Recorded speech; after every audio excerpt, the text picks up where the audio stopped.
Back to my channel.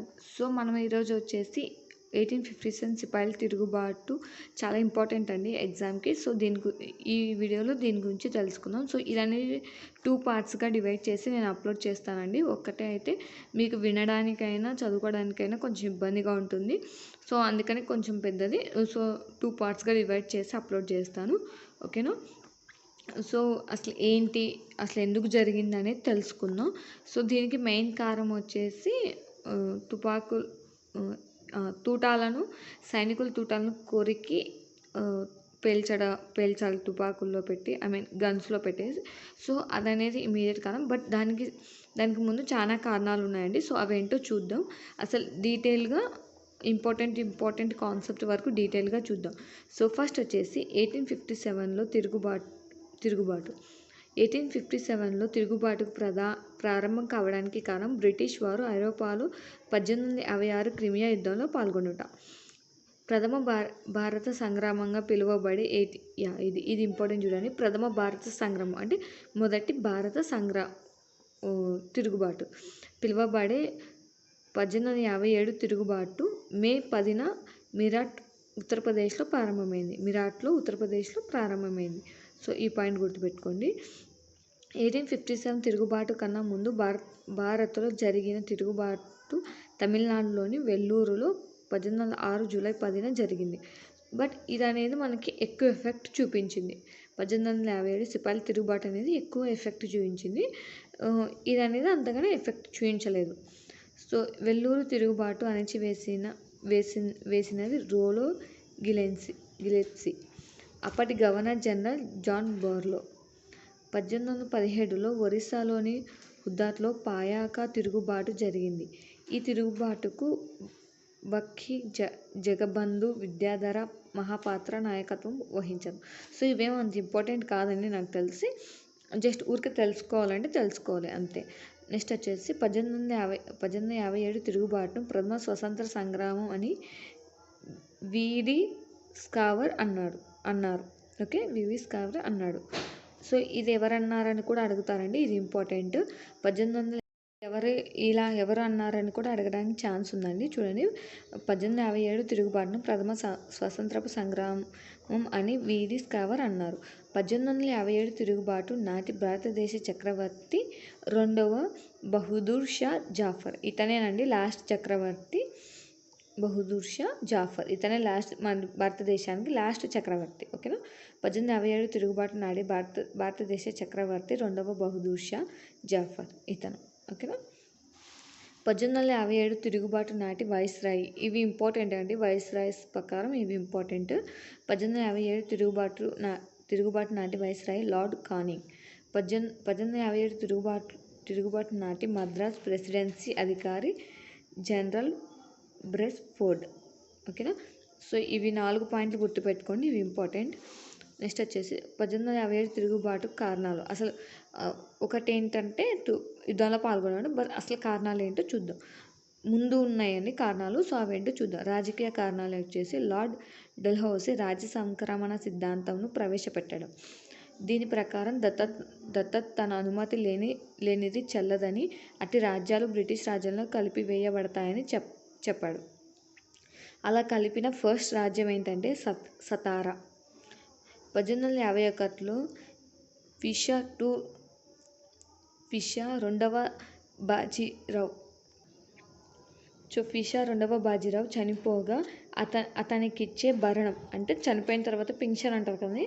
So అలాంటి pension అతని దత్తపుత్రుడు నానాసాహెబ్కి ఇవ్వలేదు. ఎందుకంటే దత్తపుత్రుడు దీని ప్రకారం రాజ్య సంక్రమణ సిద్ధాంతం ఇవ్వలేదు. ఓకేనా? నెక్స్ట్ ఆర్థిక కారణాలు. బ్రిటిష్ వారు పాలన కరువు కాటకాల అతివృష్టి అనావృష్టి ఏంటంటే బ్రిటిష్ వారి పాలన ముఖ్య ఉద్దేశం ఆర్థిక దోపిడీ. కరువు కాటకాల అతివృష్టి అనావృష్టి సమయంలో శిస్తులు వసూలు చేయడం. అంటే దాంతోపాటు తిన్ కతాయ విధానం అంటే భూమిలో నీలిమందు ఉత్పత్తి అంటే 3/20 వంతు నీలిమందు ఉత్పత్తి చేయడం అనేది అప్పుడున్న రూల్ అండి. అలా చేయాలి. సో దానివల్ల కరువు కాటకాల వల్ల కూడా అప్పుడు కూడా వాళ్ళు వసూలు చేసేవాళ్ళు అనమాట. సో ఈ 2 కారణాలు కూడా మతపరమైన కారణాలు ఏంటంటే హిందువులను క్రైస్తవులుగా మార్చాలని నాగరికులు కాలేరని, తమకు విశ్వాసపాత్రులై ఉండారని భావించే ఆంగ్లేయులు క్రైస్తవ మత బోధనను సాగించారు. అంటే హిందువుల్ని క్రైస్తవ మతంలో చేరాలని చెప్పి బలవంతంగా వాళ్ళని ఒప్పించేవాళ్ళు, చేరాలని చెప్పి బలవంతం చేసేవాళ్ళు. విద్యా సంస్థలో నిర్బంధ బైబిల్ బోధనను ప్రవేశపెట్టారు. అంటే వాళ్ళకి ఇష్టం లేకపోయినా ఖచ్చితంగా బైబిల్ అనేది వాళ్ళు బోధిస్తారు, ఖచ్చితంగా వాళ్ళు చెప్పింది వినాలన్నమాట. సో అదొక కారణం. సాంఘిక కారణాలు. పాశ్చాత్య నాగరికత పట్ల భారతీయులకు విముక్తత చూపారు. నరబలి రద్దు చేయడం, వితంతు వివాహాలను చట్టబద్ధం చేయడం, స్త్రీ విద్యను ప్రోత్సహించడం వంటివి భారతీయులకు వింతగా సనాతన ధర్మాన్ని విరుద్ధంగా తోచాయి. అప్పట్లో అవి అలా ఉండేవి. సో విలియం బెంటిక్ 1829లో సతీ సాధనను నిషేధించడం, వితంతు పునర్వివాహాలు ప్రోత్సహించడం, 1835-50లో ఆస్తి హక్కును సంబంధించి సంస్కరణలు ప్రవేశపెట్టడం భారతీయులను అనుమానం పొందేటట్లు చేశాయి. ఓకేనా. సో సైనిక కారణాలు ఏంటంటే ఇది మెయిన్ కారణంగా చెప్తారు.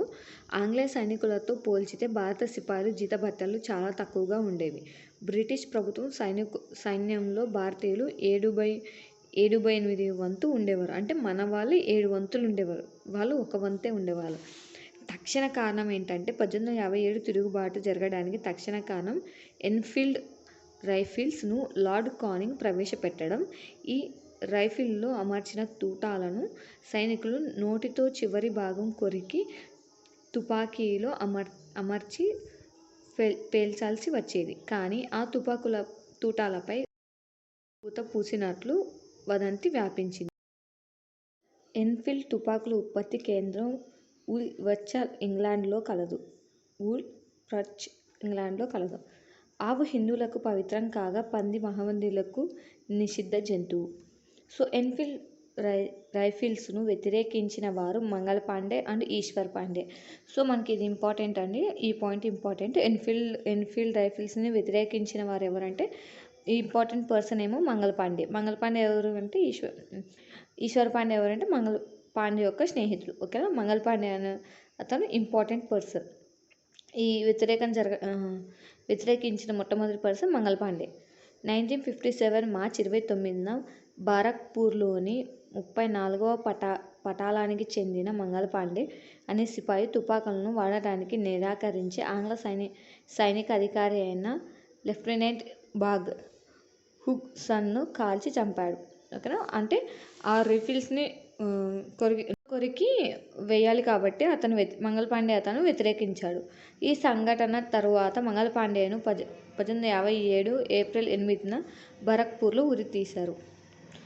మంగళ పాండే బిరుదు ద హీరో ఆఫ్ 1857 రెవల్యూషన్. అంటే ఇతని వల్లే కాబట్టి ఈ ఉద్యమం జరిగినది. So the hero of 1857 revolution అనేది మంగళ పాండేకు ఉన్న బిరుదు. 1857 మే 11న తిరుగుబాటు చేసిన సిపాయిలు మీరట్ నుంచి ఢిల్లీ వెళ్ళి మొఘల్ చక్రవర్తి రెండవ బహదూర్ షా జాఫర్ను తమ నాయకుడిగా ఎన్నుకున్నారు. ఓకేనా. 1957 మే 11న తిరుగుబాటు చేసిన సిపాయిలు మిరాట్పూర్ నుంచి అందరూ తిరుగుబాటు చేసేసి సిపాయిలందరూ మొఘల్ చక్రవర్తి రెండవ బహదూర్ షా జాఫర్ను తమ నాయకుడిగా ఎంచుకున్నారు. ఓకేనా.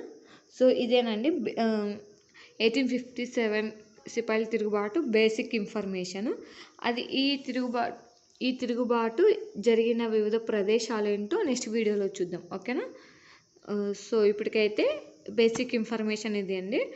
నెక్స్ట్ వచ్చేసి ఈ తిరుగుబాటు జరిగిన వివిధ ప్రదేశాలు ఎక్కడెక్కడ ఉన్నాయనేది. సో ఈ వీడియో మీకు నచ్చినట్లయితే లైక్ చేయండి, అలాగే షేర్ చేయండి, అలాగే పార్ట్ 2 కావాలా వద్దనేది